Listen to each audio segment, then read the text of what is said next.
Good evening student. आज की class में हम सॉल्व करेंगे रैखिक तथा द्विघात समीकरण के मोस्ट इंपॉर्टेंट क्वेश्चंस को। एक क्वेश्चंस ऐसे हैं जो आपके आईआरबी एंट्रेंस एग्जाम में बार-बार पूछे गए क्वेश्चंस हैं। तो प्रत्येक क्वेश्चन को ध्यान से अच्छी तरीके से समझते हुए चलिएगा।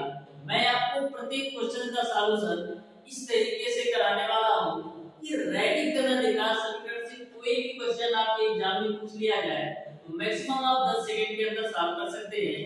तो डियर स्टूडेंट, स्टार्ट करते हैं आज की क्लास को। देखते हैं क्वेश्चन नंबर 1।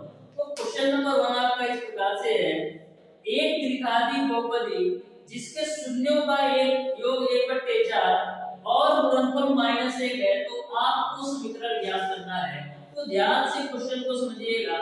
इसमें जो शून्यों का योग का मतलब है वो आपका मूलों का योग दे रखा है, यानी कि क्वेश्चन में आपका मूलों का योग दे रखा है 1/4, यानी अल्फा प्लस बीटा की वैल्यू दे रखा है आपको 1/4। अब गुणनफल यानी कि मूलों का गुणनफल अल्फा इंटू बीटा की वैल्यू आपको -1 दे रखा है।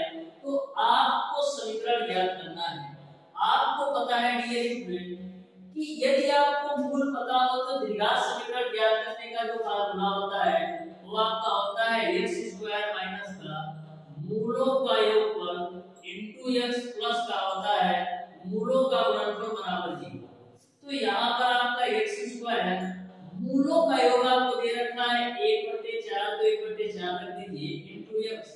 अब मूलों का गुणनफल आपको दे रखा है -1, तो -1 बराबर 0। इसको आप सॉल्व कीजिएगा तो 4x² माइनस का x -4 बराबर 0 मिलेगा। यही आपका आंसर हो जाएगा। इस तरीके से क्वेश्चन नंबर 1 का जो आंसर होगा वो आपका ऑप्शन नंबर ए सही हो जाएगा। अब देखते हैं डियर स्टूडेंट क्वेश्चन नंबर 2। तो क्वेश्चन नंबर 2 में भी आपको द्विघात समीकरण ज्ञात करना है। तो ध्यान से क्वेश्चन नंबर 2 को समझिएगा कैसे सॉल्व करना है। क्वेश्चन नंबर 2 आपका इस प्रकार से है, यदि 3 माइनस कड़ी में 3 द्विघाती समीकरण के मूलों में से एक है तो आपको समीकरण ज्ञात करना है। तो ध्यान से समझिएगा क्वेश्चन नंबर 2 को। आपको एक मूल दे रखा है, मैंने मान लिया पहला मूल अल्फा है और दूसरा मूल आपका बीटा है। तो एक मूल आपको दे रखा है 3 माइनस का कड़ी में। जब मैंने आपको रैखिक तथा द्विघात समीकरण का बेसिक बताया था तो मैंने आपको बताया था यदि किसी भी द्विघात समीकरण का एक मूल आपको a माइनस का b के रूप में दिया हो तो दूसरा जो मूल होता है वो आपका a प्लस b के रूप में होता है, यानी दूसरा मूल आपका हो जाएगा 3 प्लस का कड़ी में 3।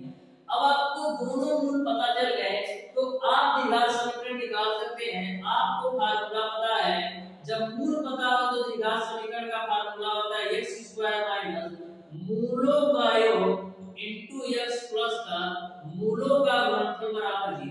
अब x² माइनस अल्फा की वैल्यू रख दीजिए 3 माइनस का कड़ी में 3 और बीटा की वैल्यू आपका है 3 प्लस का कड़ी में 3 इनटू x है प्लस अल्फा इनटू बीटा। तो अल्फा की वैल्यू आपका है 3 माइनस का कड़ी में 3 और बीटा की वैल्यू आपका है 3 प्लस का कड़ी में 3 बराबर 0। अब देखिएगा यहाँ पर आपका हो जाएगा x² माइनस प्लस कड़ी में 3 माइनस कड़ी में 3 कैसे 3 और 3 आपका हो जाएगा माइनस का 6x। यहाँ पर देखिएगा a आपका a माइनस b और a प्लस b के रूप में है, यानी a² माइनस b² को आप लिख सकते हैं a माइनस b और प्लस b में। तो 3 3 का 9 और 9 में से 3 घटाओगे तो 6 मिलेगा, यानी यहाँ पर आपको मिल जाएगा 6। इस तरीके से जो आपका द्विघात समीकरण मिलेगा x² माइनस 6x प्लस 6। इस तरीके से क्वेश्चन नंबर 2 का ऑप्शन नंबर ए सही हो जाएगा। अब देखिएगा डियर स्टूडेंट क्वेश्चन नंबर 3। तो क्वेश्चन नंबर 3 भी आपका सिंपल सा क्वेश्चन है। ध्यान से क्वेश्चन नंबर 3 को समझिएगा। आपको मैंने कंडीशन बताया था जब आपको दे रखा हो दो समीकरण, तो यहाँ पर क्वेश्चन नंबर 3 में आपको k का मान निकालना है। आपको दो समीकरण दे रखा है, एक आपका है 3x y और प्लस का 5 बराबर 0 और दूसरा समीकरण आपका है 6x माइनस का 2y और प्लस k बराबर 0। बोला है निकालो तो आपको k की वैल्यू बताना है। तो मैंने आपको बताया था कि दो समीकरणों के अनंत अनेक हल होने का जो कंडीशन होता है वो आपका होता है a1 बट्टे का a2 बराबर b1 बट्टे का b2 बराबर c1 बट्टे का c2 होता है। कभी भी आपके दो समीकरण अनंत अनेक हल हो तो उसमें तो कंडीशन लगता है a1 बट्टे a2 बराबर b1 बट्टे b2 बराबर c1 बट्टे c2। अब a1 b1 c1 a2 b2 c2 की वैल्यू कैसे निकालेंगे? तो करते क्या है, इसको आप मान लो समीकरण 1 और इसको आप मान लो समीकरण 2। तो समीकरण 1 और 2 को व्यापक समीकरण a1x प्लस का b1y प्लस का c1 बराबर 0 से कंपेयर कराएंगे और समीकरण 2 को व्यापक समीकरण a2x प्लस का b2y प्लस का c2 बराबर 0 से कंपेयर कराएंगे। तो यहाँ पर जो a1 की वैल्यू मिलेगी वो x का गुणांक है, जो b1 की वैल्यू मिलेगी वो आपका y का गुणांक है और जो c1 की वैल्यू है वो आपका अचर पद है। सेम टू सेम a2 की जो वैल्यू मिलेगी x का गुणांक है, जो b2 की वैल्यू मिलेगी वो y का गुणांक है और जो c2 की वैल्यू है वो आपका अचर पद है।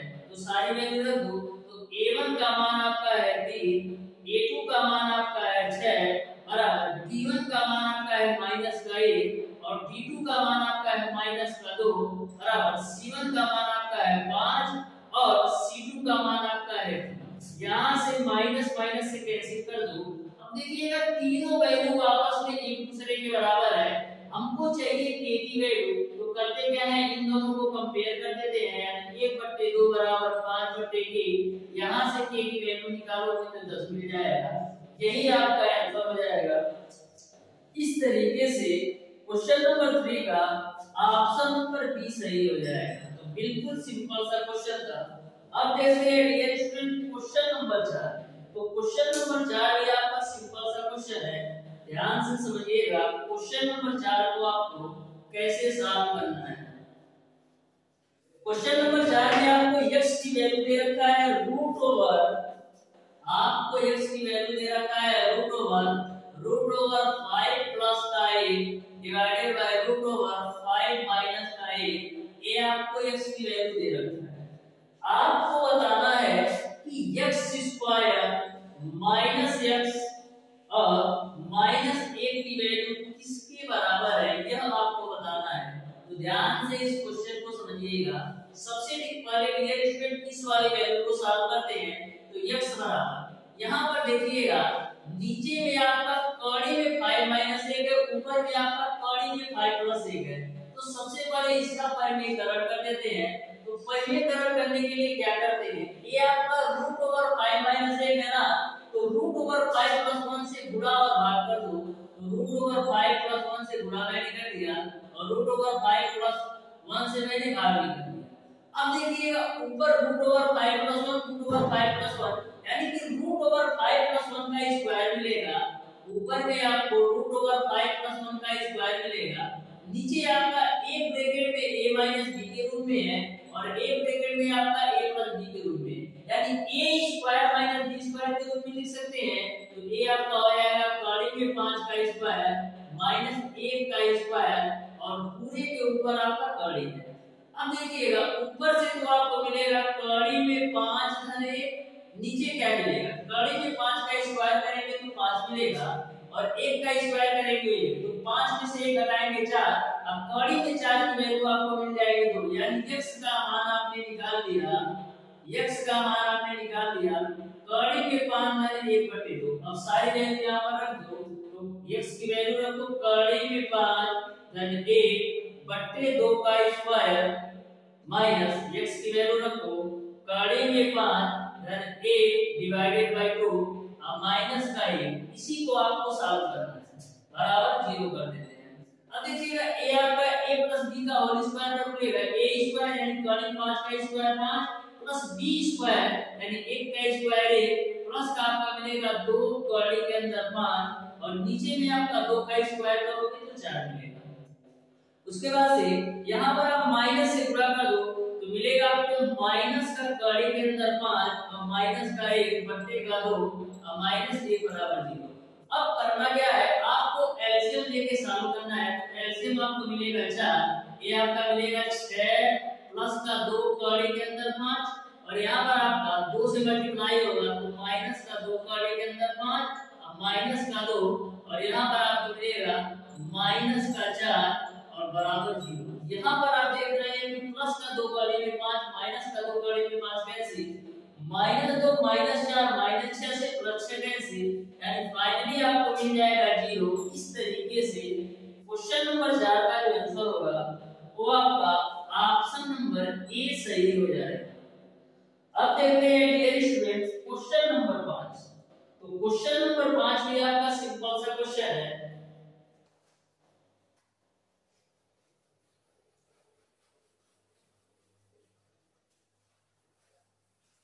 क्वेश्चन नंबर 5 आपका इस प्रकार से है, यदि x³ - kx² + 13x + -21 को 2x - 1 से भाग देने पर शेषफल -21 आए तो k का मान ज्ञात करना है। तो ध्यान से क्वेश्चन नंबर 5 को समझिएगा। आपका जो समीकरण दे रखा है x³ - का kx² प्लस का 13x और माइनस का 21 बराबर है आपका 0। बोल रखा है कि 2x - 1 से भाग देने पर शेषफल आपका माइनस का 21 आता है। शेषफल आपका माइनस का 21 आता है, यानी कि आपको करना क्या है, पूरे फलन में आपको x के जगह पर माइनस का 1/2 लेना है। पूरे फलन में आपको x के जगह पर 1/2 लेना है। तो इससे भाग देने पर आपका शेषफल माइनस का 21। अब 1/2 कैसे आया? क्वेश्चन में ऑलरेडी बोल रखा है 2x माइनस का 1 से भाग देने पर, तो 2x - 1 बराबर 0 करेंगे तो यहां से आपको x की वैल्यू आपका 1/2 मिलेगा। तो पूरे फलन में x के जगह पर आप 1/2 रख दो तो 1/2 का क्यूब माइनस k गुणे 1/2 का स्क्वायर करोगे तो 1/4 और प्लस का 13 गुणे 1/2 और माइनस का 21। शेषफल कितना आता है? शेषफल जो आपका आता है माइनस का 21, तो मैंने बराबर कर दिया माइनस का 21। अब देखिएगा 1/2 का क्यूब करोगे तो 1/8 और माइनस का k/4, उसके बाद से यहां से मिलेगा आपको 13/2। ये आपका माइनस का 21 है। जब माइनस का 21 आप लेफ्ट साइड में आएंगे तो प्लस का 21 हो जाएगा बराबर 0। प्लस 21 माइनस 21 कैंसिल, यहां से आपको मिलेगा 1/8 माइनस का k/4 और प्लस का 13/2 बराबर आपका हो जाएगा 0। एलसीएम आपका आएगा 8, यहां से मिलेगा आपको 1 माइनस का 2k प्लस का 13 चौको 52 बराबर 0। यहां से देखिएगा ये आपको मिलेगा माइनस का 2k और प्लस का 53 बराबर 0, क्योंकि 8 का आप 0 में गुणा करेंगे तो 0 हो जाएगा। तो यहाँ से लिख सकते हैं 2k बराबर 53, तो k बराबर आपको मिल जाएगा 53/2। इस तरीके से क्वेश्चन नंबर 5 का जो आंसर होगा वो आपका ऑप्शन नंबर बी सही हो जाएगा। अब देखते हैं ये स्टूडेंट क्वेश्चन नंबर 6। तो क्वेश्चन नंबर 6 भी आपका सिंपल सा क्वेश्चन है, बस आपको कंडीशन पता होना चाहिए। तो ध्यान से समझिएगा क्वेश्चन नंबर 6 को आपको कैसे सॉल्व करना है। तो क्वेश्चन नंबर 6 आपका इस प्रकार से है, यदि द्विघात समीकरण x² - px + 1 बराबर 0 के मूल वास्तविक एवं असमान हो तो p की वैल्यू आपको बताना है। तो ध्यान से समझिएगा, सबसे पहले आपको पता होना चाहिए क्वेश्चन नंबर 6 में कि मूल वास्तविक और असमान होने की कंडीशन क्या होती है। तो मूल वास्तविक और असमान होने का जो आपका कंडीशन होता है वो आपका b² - 4ac का मान हमेशा 0 से बड़ा होना चाहिए। यदि आपके मूल वास्तविक और असमान आते हैं तो वहां पर जो आपका कंडीशन होता है d बराबर b² - 4ac का मान 0 से बड़ा होना चाहिए। तो ध्यान से समझिएगा, आपको समीकरण दे रखा है x² - px + 1 बराबर 0। क्वेश्चन में बोल रखा है मूल वास्तविक और असमान हो तो p की वैल्यू बताइए। तो मैंने आपको बताया कि मूल वास्तविक और असमान होने का जो कंडीशन है वो आपका b² - 4ac का मान 0 से बड़ा होना चाहिए। तो यहाँ पर b की वैल्यू कितना है? b की वैल्यू आपका है माइनस का p का स्क्वायर माइनस का 4, a की वैल्यू आपका 1 है और c की वैल्यू आपका 1 है, इसका मान 0 से बड़ा होना चाहिए, तो p स्क्वायर माइनस का 4 मस्ट बी ग्रेटर देन 0। तो इसको हम लिख सकते हैं p स्क्वायर बराबर 4। तो p की वैल्यू कितनी आएगी, p की वैल्यू आपकी आएगी प्लस माइनस का 2, यानी कि जो p का मान होना चाहिए हमेशा और हमेशा 2 से अधिक होना चाहिए, तभी आपका मूल वास्तविक और असमान होगा। इस तरीके से क्वेश्चन नंबर 6 का ऑप्शन नंबर डी सही हो जाएगा। अब देखते हैं डियर स्टूडेंट क्वेश्चन नंबर 7। तो क्वेश्चन नंबर 7 में आपको मूलों के वर्गों का योगफल ज्ञात करना है। बिल्कुल सिंपल सा क्वेश्चन है, इसको भी आप लोग ध्यान से समझिएगा। मूलों के वर्गों का योगफल ज्ञात करना है। आपको समीकरण दे रखा है x square minus 8x plus 12, x square minus 8x plus 12 बराबर 0। आपको इस क्वेश्चन में मूलों के वर्गों का योग ज्ञात करना है। तो सबसे पहले करते क्या है, इस समीकरण से मूलों का योग यानी अल्फा प्लस बीटा की वैल्यू ज्ञात करते हैं। तो मूलों का योग जो होता है वो आपका होता है माइनस का x का गुणांक बटे x स्क्वायर का गुणांक। तो माइनस का x का गुणांक आपका है माइनस का 1 और x स्क्वायर का गुणांक आपका 1 है, तो यहां से आपको मिलेगा 1। और मूलों का गुणनफल क्या होगा, अचर पद डिवाइडेड बाय x स्क्वायर का गुणांक। तो अचर पद आपका है 12, x स्क्वायर का गुणांक 1 है, तो यहां से आपको मिल जाएगा 12। अब आपको पता है dear student alpha plus beta का होल स्क्वायर बराबर होता है alpha square plus beta square plus 2 alpha into beta. आपको अल्फा प्लस बीटा की वैल्यू पता है 8, तो 8 का square alpha square plus beta square की वैल्यू निकालना है प्लस का 2 अल्फा इनटू बीटा का मान है आपका 12। तो यहां से आप alpha square plus beta square की वैल्यू निकालोगे तो 8 घटाएं 64, 64 में से 24 घटाओगे तो 40 मिलेगा। इस तरीके से मूलों के वर्गों का जो योग होगा वो आपका 40 हो जाएगा, यानी कि क्वेश्चन नंबर 8 का ऑप्शन नंबर ए सही हो जाएगा। अब देखते हैं ये student question number 9। Question number 9 को मैं सॉल्व करवाने वाला हूं। जो आपका क्वेश्चन नंबर 10 होगा उसको आप लोगों को सॉल्व करना है और उसका आंसर कमेंट बॉक्स में कमेंट करके बताना है। तो देखिएगा डियर स्टूडेंट क्वेश्चन नंबर 9। तो क्वेश्चन नंबर 9 आपका इस प्रकार से है, व्यंजक x square plus 2bx plus c, व्यंजक x square plus 2bx plus c का मान धनात्मक होगा। तो कंडीशन आपको बताना है, तो ध्यान से समझिएगा। x square plus 2bx plus c का मान धनात्मक होगा, उसमें आपको कंडीशन बताना है। 4 ऑप्शन आपको दे रखा है। तो मैंने आपको बताया था कि धनात्मक किस कंडीशन में होगा, जब आपका डियर स्टूडेंट d बराबर b स्क्वायर माइनस 4ac का मान 0 से बड़ा होगा। d बराबर b स्क्वायर माइनस 4ac का मान जब 0 से बड़ा होगा तभी आपका d की वैल्यू धनात्मक होगा। तो चेक करते हैं यहाँ पर इस क्वेश्चन से। तो देखिएगा d की वैल्यू आपका कितना है, b की वैल्यू डियर आपका है 2b, तो 2b का स्क्वायर माइनस का 4, a की वैल्यू है आपका a और c की वैल्यू आपका है c। इसका मान 0 से बड़ा होना चाहिए तभी धनात्मक होगा। तो 2b का स्क्वायर करोगे तो 4b स्क्वायर माइनस का 4c must be greater than 0, यानी कि 4b स्क्वायर लिख सकते हैं must be less than 4c। तो यहां से आपका 4 से 4 कैंसिल, यानी कि जो b स्क्वायर का मान होना चाहिए वो आपका c से कम होना चाहिए। जो b स्क्वायर का मान होना चाहिए वो c से कम होना चाहिए, तभी इस समीकरण के मूल धनात्मक होंगे। इस तरीके से तभी इस व्यंजक का मान धनात्मक होगा। इस तरीके से क्वेश्चन नंबर 9 का जो आंसर होगा वो आपका ऑप्शन नंबर बी सही हो जाएगा।